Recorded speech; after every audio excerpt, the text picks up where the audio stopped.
Hey guys, March 9th update, stock market's crashing, oil's crashing, causing the sector of the many ETFs and dragging the entire major indices down with it. So this is not due to coronavirus directly, but it is. So let me explain. It is because coronavirus is creating this environment of need. It's creating this environment of stress. A lot of these oil producers see the drop in demand, and now because you have lack of demand and lack of margins in the prices, because the prices slowly fall, these different countries are producing oil and they're like, well, we're not making as much money on the margins, so how do we make up for it? It's natural behavior for a company to be like, there's less customers, how do we make up for the less customers, less consumption of our product? We can lower prices more and then make up for it with volume, right? So now everyone's like playing a game of chicken with their prices. Everyone's looking at each other and being like, the U.S. Oil shale producers are amping production up and they're getting a market share, and Russia's like, hey, you know what? OPEC wants to like cower more and want to, with Russia, lower their oil prices together, and lower production rather, so that they prop up the prices. So less supply, and it increases the demand. But everyone's sick of making very little money. So what does Russia do? They say, nah, we're not gonna cut production. OPEC's like, oh, is that right? You're gonna not cooperate with us? So what does Saudi Arabia do? They're like, hey, we can play this game. We can weather the storm. We're gonna knock you out. We're gonna take market share. So they just lower their prices even more and undercut Russia's prices. So now we're seeing the 30% drop in prices right now overnight. Now it's like around 22%, 25% as in real time. That's a little bit of an update on the market conditions. So now people are starting to realize that this is not just a market correction. We're in bear market territory.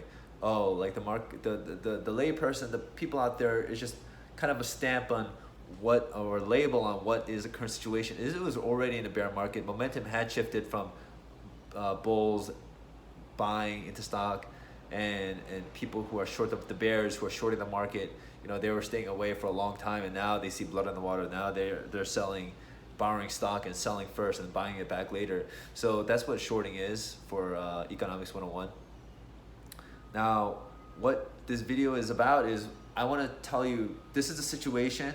Coronavirus is not letting up. Already Italy has locked down their entire northern provinces and locked them down from like not having any gatherings, social, like pretty much what Wuhan, China, and the draconian measures of the leaders of China had done in their country. And now in Italy, they're waking up to this uncontainable virus that's spreading, and people are losing control of the healthcare system. The healthcare system's getting overwhelmed. So basically, just take the cookie cutter blueprint of what happened in China, Italy, older population, they're suffering the most, spreading widely. The youth, the people, they just continuing their daily lives. Flights in and out of Italy still happening. All of the eastern coast of USA has been infected with people from Italy.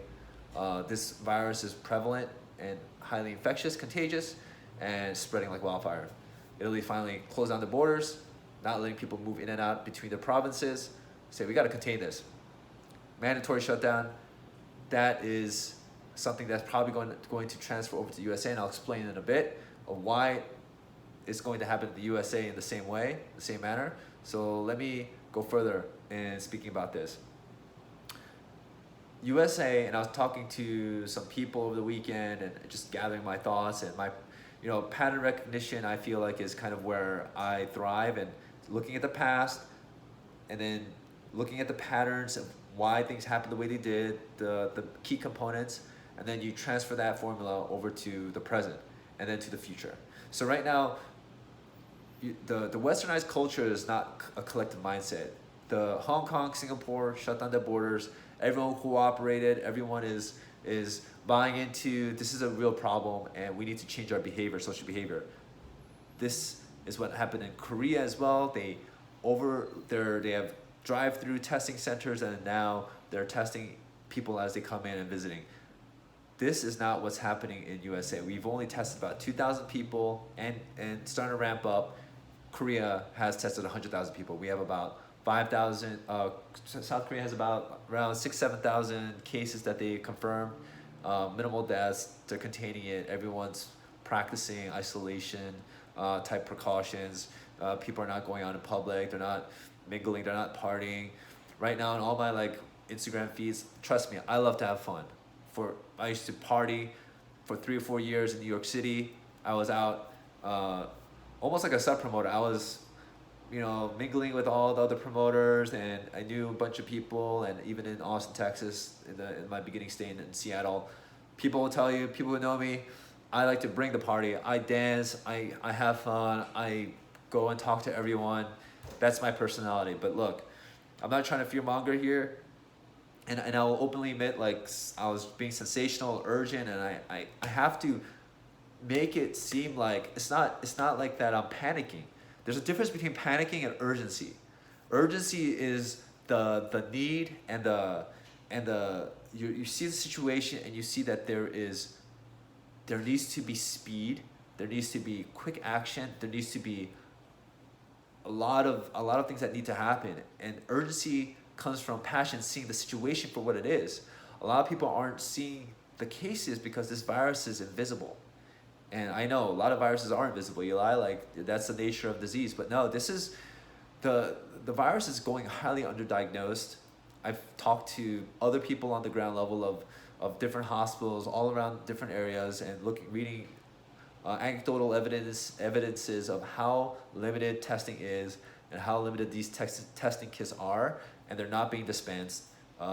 Trump administration saying, I heard like 75,000 tests have been dispensed all across the country. That is not true. They still don't have the tests. So these numbers are not going to start rising in the thousands until like a week from now. And hedge fund managers, they all know this. They're all like calling up their hospitals. Everyone has an ear to the ground, and they're making inferences based on what is happening. So my conclusion is this. United States, we care more about our individual rights. Our society is set up for failure in this way to deal with this type of virus, because this virus has to do with a 2-week delay in gratification, okay? 2-week delay in finding out what's really happening, how many people really do have this. And in 2 weeks, this thing is gonna spiral out of control. Why? Because we have thousands and thousands of cases. We're only in the like 600 cases that we've actually diagnosed, but we're already in the thousands. We just haven't diagnosed them yet. They're all walking around aloof that they have this virus, and there's proof in what happened to Italy that people are just walking around transmitting disease for weeks, and then finally their testing and their diagnosing has caught up, and then suddenly 2 weeks later all these old people are needing admittance to hospitals. We're around the corner, and unless we stop partying and hanging out, and not just partying, but big social gatherings, churches, temples, big conferences, big groups. I've seen other people's Instagram feeds, people attending these concerts throughout the USA. This is just being transmitted haphazardly. New York, I saw over the past weekend, nothing's being shut down. State of emergency happening in New York, nothing being shut down. And the officials, the way it's set up is that the officials can't declare emergencies until the perceived threat is diagnosed and confirmed and real. If it's just a guess, according to the United States people, it is not going to be accepted for the government to shut down fun things, to say we can't gather in movie theaters, we can't gather in big social settings, the bars, because these are real businesses. The economic impact is a real thing. So there is this weird balance of the government officials having to walk this tiptoe line, because as US citizens, we're used to our rights. We're like, you can't take away my right to have fun, my right to go out into Ubers and share public transportation. You can't take away my right to go to my job and work. That's why all these tech companies are saying work remotely, right? Look at the actions of these bigger companies versus what you think is happening, what you think is like, the officials say it's okay, like, why are they panicking? There are a lot of stupid people panicking as well. There's a lot of people buying extra toilet paper, and they're just, you know, herd mentality. They don't know what to be afraid of. I've done hours and hours and hours of reading and research. I can't even count how many hours I've read.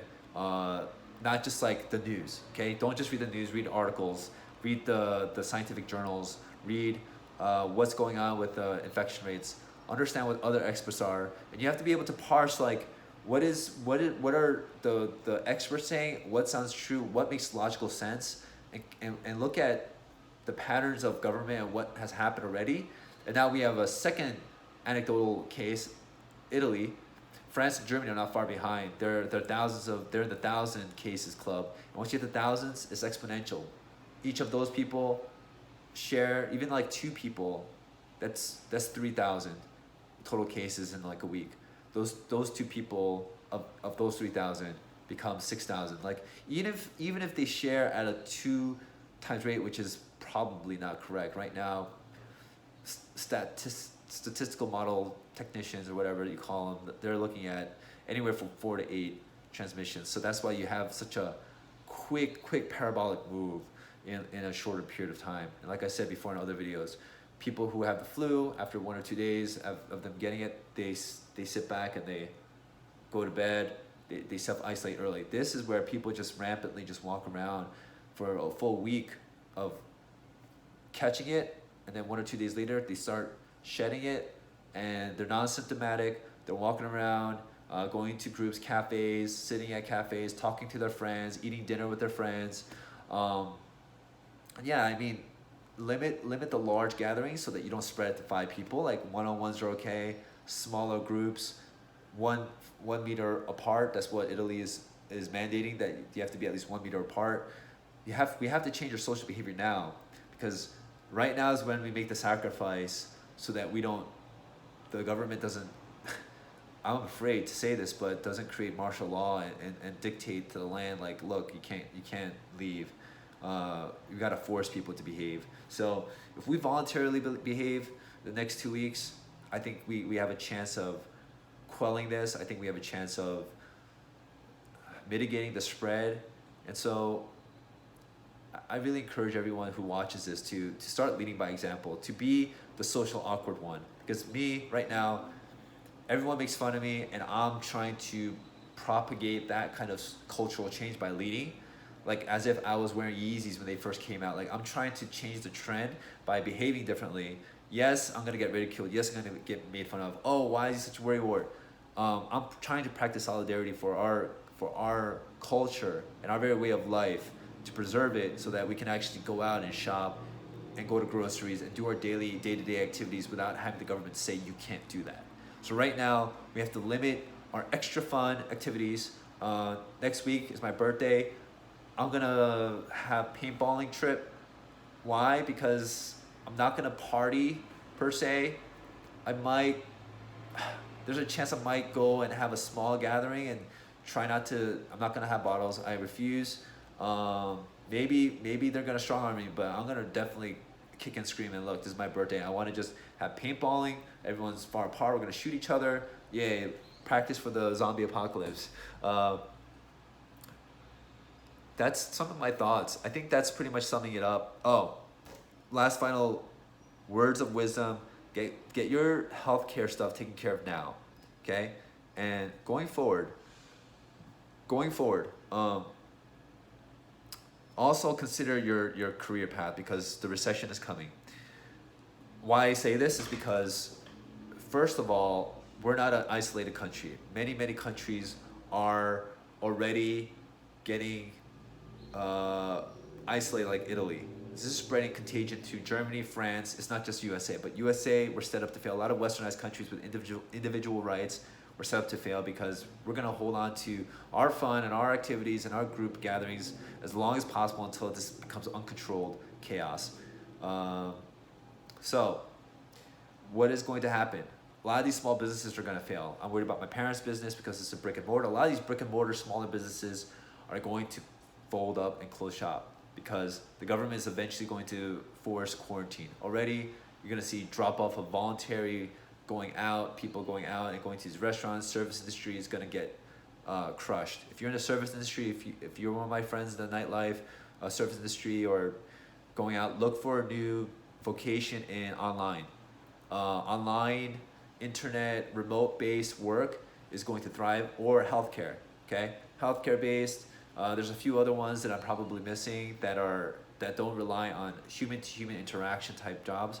But for the next few months, there's gonna be a change and shift in our culture where the very fundamental basis and the way we behave with each other is going to cease. Okay, so already these service industries are barely turning a profit. Okay, there are a lot of these like medium companies who are not thriving. They're the ones that creme of the crop. The best companies are going to do fine. I think they're going to survive, but they're still going to get hurt. Okay, they have like cash reserves, but what's going to happen with these companies that are on the brink or kind of shifty? Already you see it in a lot of the Chinese restaurants in Chinatown in New York City. You're seeing a lot of those businesses get on the brink of going out of business, and all these small businesses, not just restaurants, retail, you name it, brick and mortar, are going to suffer dearly, and they're going to lose a lot of profitability. And what's the next thing to go? They're going to start letting go of their employees. Now everyone's going to start looking for jobs in these areas. Okay, so if you're first to go and start shifting your career, you can save yourself the stress of looking for a job when everyone else is looking for a job. All right, I would highly recommend start looking for a new job, start booking interviews, start looking, because when everyone else loses their job, it's going to get super saturated. It's going to be too late for you to start looking for another job. I would look for another job just in case. Have a job on hand, apply, have the offer there, get that job, start working, work there for a few months or a month or two so that you establish your value and worth, and to keep up the company, because they might just chop you at that point. So we're heading for tougher times. I think that we really need to pivot and move fast. Interest rates are near 0%. The Federal Reserve doesn't have a lot of more ammo to fire at this problem. We're gonna have to live with very low interest rates, a lot of free cash flow money, but no one's gonna be really spending it. The velocity of cash between economies is gonna really slow. This is a point of, I think, I hate to say this, but it's gonna be the Greater Recession, AKA possibly a depression, because of this disease, because of the ramifications, the dominoes, the ripple effects that happen, and the amount of people, the hoarding, the people who are gonna stay contained. And when money is not exchanged between economies, that's when people have trouble paying off their loans, paying off their monthly debt. There's so much debt between countries. This might incite some more. And these are very alarmist type claims, and I'm putting myself on a limb at the end of this video in the last few minutes here. But you have to really think about the ramifications, and I hope I'm speaking very logically, and you can see, and the people who are smart can see kind of the unlocking and the ripple effect and the dominoes and the chess moves, 3 or 4 or 5 moves ahead. And you have to really consider yourself, like, with the limited of resources and a lot of companies, but after companies go in default, what happens? Government doesn't get taxes. Government doesn't get taxes, they can't pay their debt. Governments can't pay their debt, they go into default. If certain countries go into default, countries who have bought their debt, or private sectors who have bought that debt, a lot of those financial institutions go under. When those financial institutions go under, it's governments have to pay them.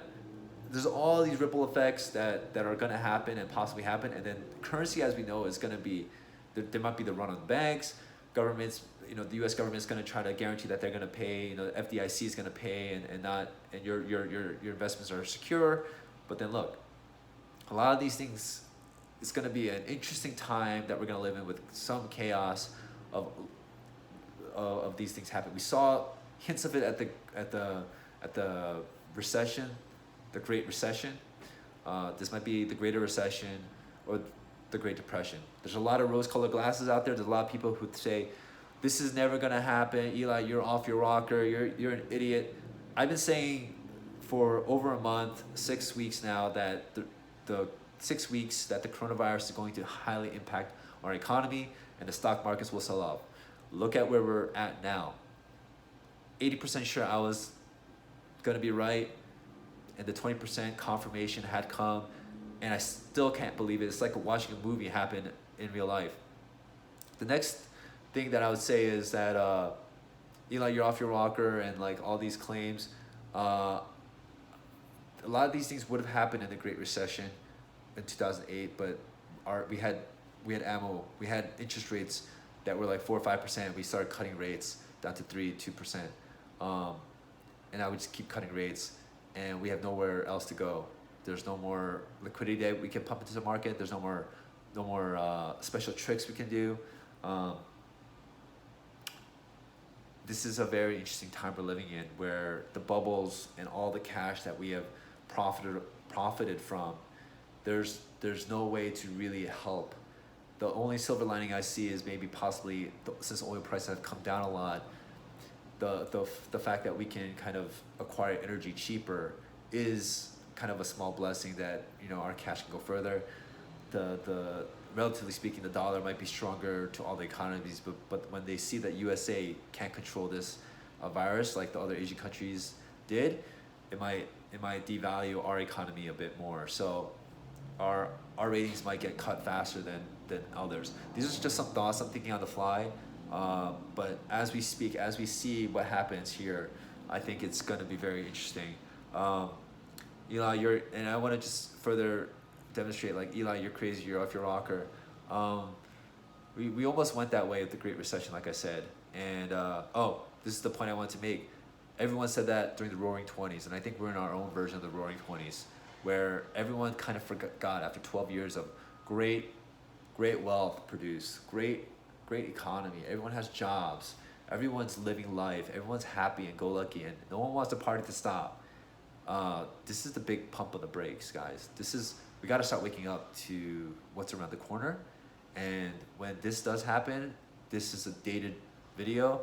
Don't say that I didn't warn you. Don't say that this wasn't going to happen. Oh my gosh, I'm so surprised. How can this have happened?